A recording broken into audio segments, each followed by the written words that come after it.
Okay, so we know this we know. Let's look at what we know.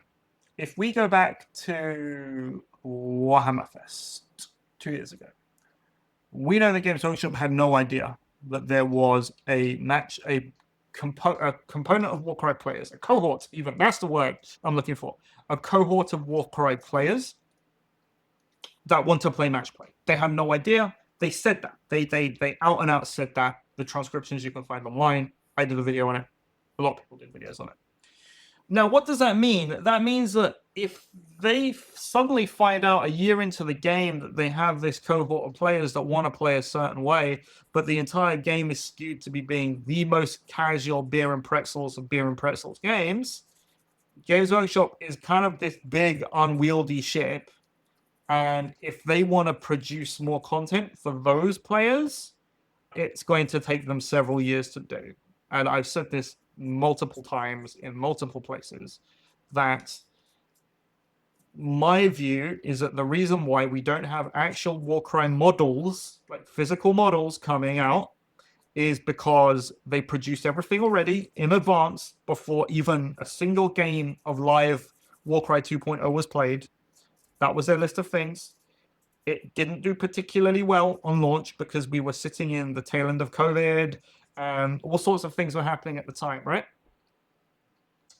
And now Games Workshop has seen, okay, there are players playing this game. Competitive events, while the amount of events has most definitely gone down in recent months, you can attribute that to a lot of different things, like the holidays and whatever. Christmas and the winter period is a natural lull for different events. But anyway, number of events have gone down, but participation has gone up. And that's kind of the important thing, right? More people are going to the events that there are, and the events are getting bigger. So Games Workshop sees this, and they obviously see this because otherwise they wouldn't have dedicated the man hours and the effort to putting in like the April update, the September update, playtesting that. Like if you're going to change like 100 models and like their points costs, you're not just doing that out of the blue. You are dedicating hours and hours and hours towards that. So they see that, but producing new models is time consuming. And producing new rules for new models is also time consuming. You might have printing commitments, for example. You'll send stuff to printers months and months in advance, and being able to change that is difficult. Getting things translated, doing all sorts, like it's, people think, oh yeah, they just make the models and they ship the models. It's more in depth than people realize to produce miniature war games, basically. So it's a big unwieldy ship to steer, and at the moment, my view is that that's basically where they are with Warcry. They've found out that people want to play this game.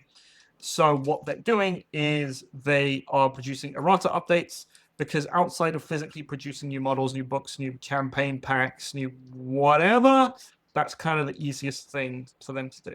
Now, because they are doing this, to me, that is an indicator that they have some kind of idea for the game, what they want to do in the future. Does that mean it's going to come in the next 3 months, 6 months? Most probably not.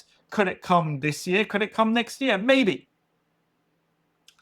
But the point is that if they continue to produce these updates, and I don't see any reason why they shouldn't, they must have some kind of long-term goal for the game, even if that goal for the game is keep existing people playing, keep putting on events, keep producing balance and update erratas, right? So I don't think it's going anywhere. I just think that the start of Warcry was pretty rocky. Games Workshop didn't know what they had. They kind of mismanaged it as a game, and it's slow for them to change course. That's what I think.